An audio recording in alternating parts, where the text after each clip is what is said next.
На недела дена пред стартот на учебната година, Министерката за образование и наука Весна Јаневска соопшти дека оваа година ќе има 200 паралелки помалку во основно и 100 паралелки помалку во средно образование.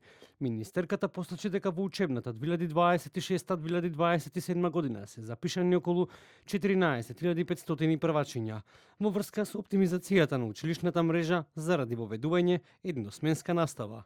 Министерката соопшти дека оваа година очекува природно да бидат затворени 26 рурални училишта во кои нема упис на првачиња. Оваа година се запишани околу 14.500, но потенцирам дека не е дефинитивна бројката, затоа што веќе кажав, во тек на целиот месец август и во тек на цел месец септември ние дополнително запишуваме првачиња кои закасниле на повикот за упис во прво оделение.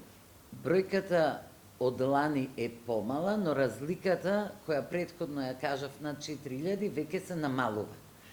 Што ќе се случи со училиштата кои немаат ученици, ќе бидат природно затворени. Оваа година очекуваме да завршиме со бројка од 26 затворени рурални училишта во кои нема упис на првачиња и во кои учат, наводно учат, деца до 5, 7, 8 различна е состојбата во различни училишта.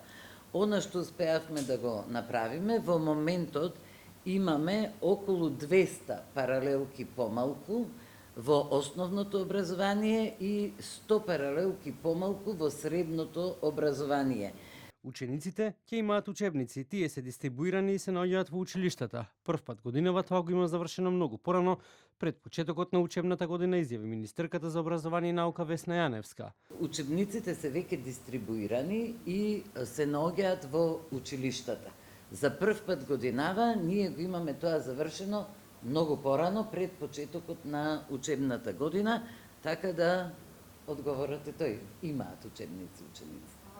Претходно, Министерката потенцираше дека во предстојната учебна 2026-2027 година ќе имаме најмалку 3000 првачиња помалку, но и тоа дека се помалку ученици во основните и средните училишта неизбежно носат и помал број студенти. Истовремено, интересот и потребите не се еднакви кај сите студиски програми.